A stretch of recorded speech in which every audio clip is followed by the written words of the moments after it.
Hello story lovers, welcome back to my channel 'Prema Pallaki' part 26.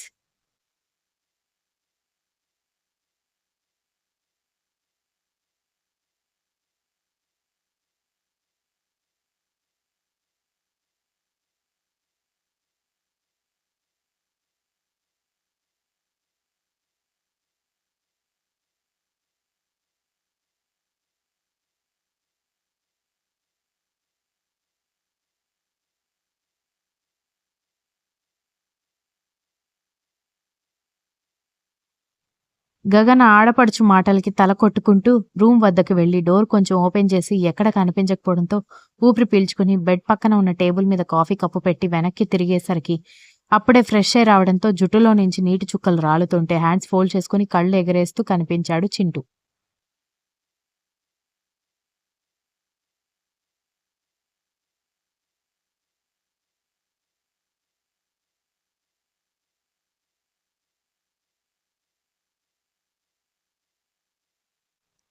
Chintu అంటున్న గగన నడుం పట్టుకుని దగ్గరికి లాక్కొని, ఇందాక ఏంటే మా చెల్లెలతో అంటున్నావు? మా అన్న చెల్లెలకి కాకుల్లాగా అరవడం తప్పితే ఇంకేమీ రాదా అన్నాడు. అతని మాటలకి కళ్ళు టపటపలాడిస్తూ, నేను జోక్ చేశాను బేబీ అంటున్న ఆమె పెదాలని అతను మాట్లాడనివ్వకుండా అందుకోవడంతో గగన కళ్ళు మూసుకుపోయాయి.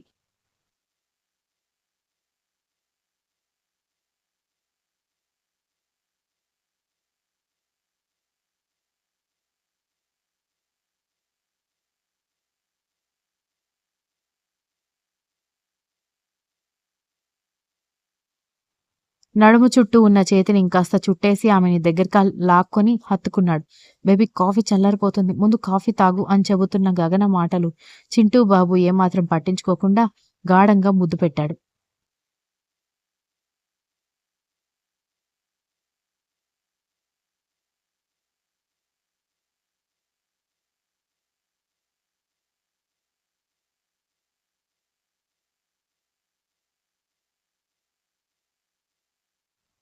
ఎప్పుడైనా మాట వినకుండా కాకిలాగా అరుస్తుంటే ఇలా కిస్ చేశావనుకో, నోరు ముయ్యొచ్చు అన్నాడు ఆమెని వదిలేసి నవ్వుతూ. అతని మాటలకి ఆశ్చర్యంగా చూస్తూ చిన్నగా సిగ్గుపడింది.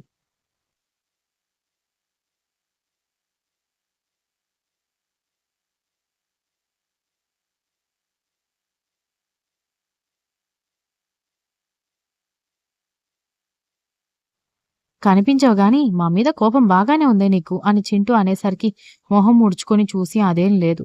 పాపం వాణ్ణి ఫ్యూజ్ బోర్డ్ చూడమని రూంలోకి పంపించింది అత్తయ్య. అయితే మీ చెల్లెలు అంత గోల చేయడం కరెక్ట్ అంటారా అంది.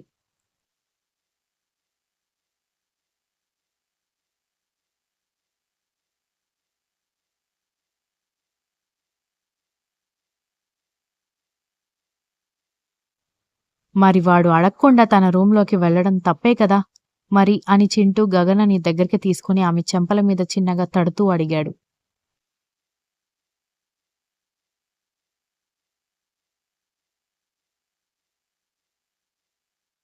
తెలిసి చేస్తే తప్పే, నేను కాదని చెప్పను కానీ తెలియకుండా తను లేదనుకుని ఏదో పనుండి వెళ్ళాడు కానీ కావాలని ఎలాంటి దురుద్దేశంతో వెళ్ళలేదు కాబట్టి అది నేను తప్పు అని చెప్పను అంది.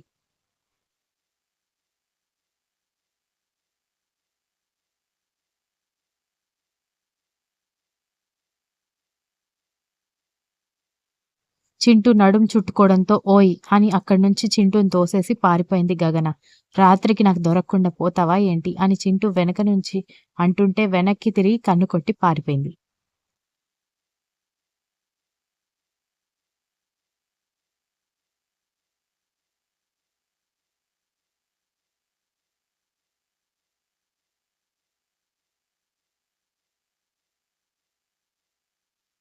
దితికి, శక్తికి ఏ టైప్‌లో పోజ్ ఇవ్వాలో టెక్నీషియన్స్ చెప్పడంతో దితికి క్లియర్‌గా అర్థమైంది కానీ, శక్తికి అసహనంగా ఉండడంతో మొబైల్ చేతిలో పట్టుకుని అటెటో చూస్తున్న శక్తి మొహాన్ని తన వైపు తిప్పుకుంది. అతనికే గనక శక్తులుంటే మాత్రం కళ్ళతోనే భస్మం చేస్తాడేమోనని కోపం చిరాకుగా చూస్తుంటే, అలా చూడకు బావ, నేనేదో నీకు ఇష్టం లేకుండా బెదిరించి పెళ్లి చేసుకుంటున్నాను అనుకుంటారు ఫోటోగ్రాఫర్స్. అయినా నాకు అర్థం కాక అడుగుతున్నాను. నీకెలాంటి ప్రాబ్లమ్స్ ఏమీ లేవు కదా అనేసరికి షార్ప్‌గా చూడ్డంతో పిచ్చి నవ్వులు నవ్వింది.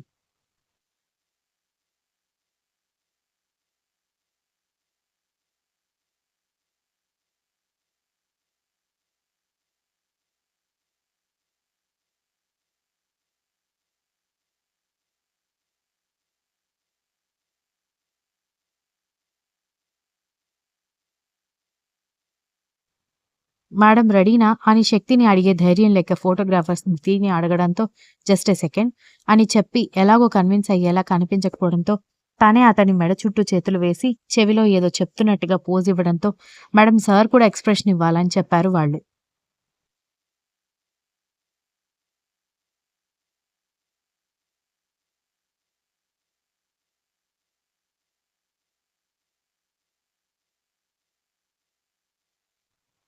బావ ప్లీజ్ నీకు నేనన్నా, మా డాడీ అన్నా ఎంత కోపమున్నా సరే జస్ట్ ఒక యాక్టింగ్ సీన్‌లో యాక్టింగ్ చేస్తున్నానని కొన్ని ఎక్స్‌ప్రెషన్స్ ఇవ్వు ప్లీజ్ అంది.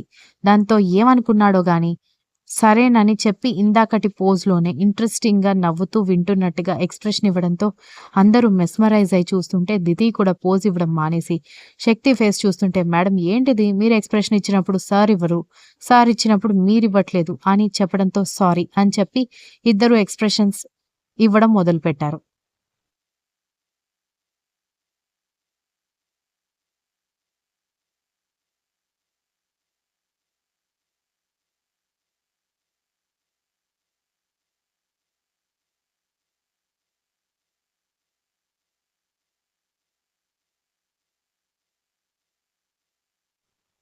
2, 3 నార్మల్ టైప్‌లో ఫోటోస్ తీసిన తర్వాత, ఇప్పుడు ఆమెని ఎత్తుకోవాలని శక్తికి చెప్పడంతో, శక్తి సీరియస్‌గా చూసేసరికి, "ప్లీజ్ బావ కొద్దిసేపు అయిపోతుందని" చెప్పింది. ఇక తప్పదన్నట్టుగా ఆమెని 2 చేతుల్లోకి ఎత్తుకున్నాడు. కానీ అస్సలు వెయిట్ తెలియలేదు. ఇదేంటి ఈరోజు దూది పింజలాగా ఇంత లైట్ వెయిట్‌గా ఉంది. మొన్న ప్యాలెస్‌లో దున్నపోతులాగా అనిపించింది అనుకున్నాడు.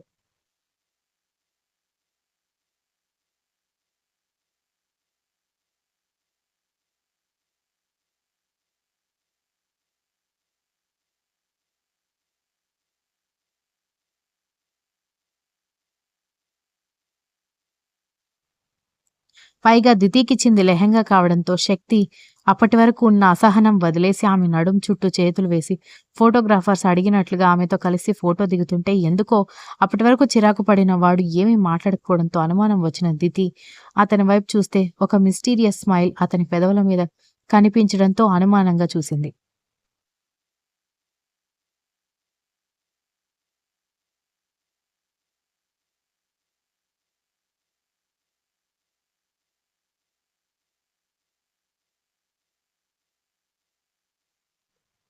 దొంగ బావగాడు.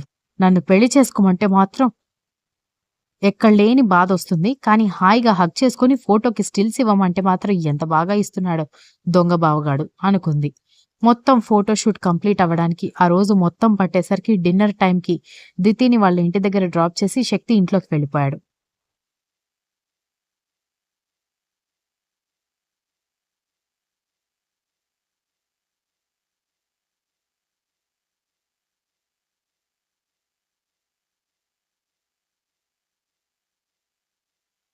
అన్‌రొమాంటిక్ బావగాడు. అరె కాబోయే పెళ్ళాం పక్కనుంది. అంటే డిన్నర్‌కి తీసుకువెళ్ళాలన్న మినిమమ్ సెన్స్ లేదు. తగలబెట్టండి నిరంజన్ గారు అనుకుంటూ వెళ్ళిపోయింది ఇంట్లోకి.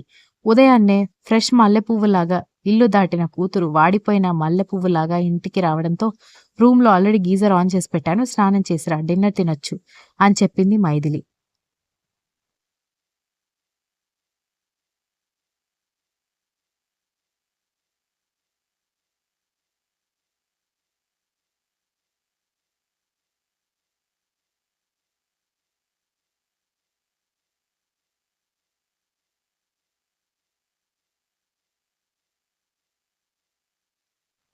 రూమ్‌లోకి వెళ్లి శక్తికి కాల్ చేసి నాకు కొత్త లెహెంగా కావాలి బావ అని అడగడంతో ఏంటి? ఎందుకు? అని మొహం చిట్లించి అడిగేసరికి మరేమో పెళ్ళంటే ఇష్టం లేక ఆ కోపంతో వచ్చావు కదా! నీ కోపంతో డోర్ క్లోజ్ చేయడంతో లెహెంగా కొంచెం చినిగింది. అదెలాగో ఫోటోస్‌లో రాకుండా మేనేజ్ చేశారు గానీ మమ్మీ చూస్తే బాధపడుతుంది కాబట్టి కొత్త లెహెంగా కావాలి అనగానే కొనివ్వకపోతే ఏం చేస్తావ్? అనగానే కొనివ్వాలి బావ. నేను నీకు ముద్దుల పెళ్ళాన్ని కాబోతున్నాను కదా! అని అంది చిలిపిగా. Continues. If you like the story, please like, share, comment, and don't forget to subscribe.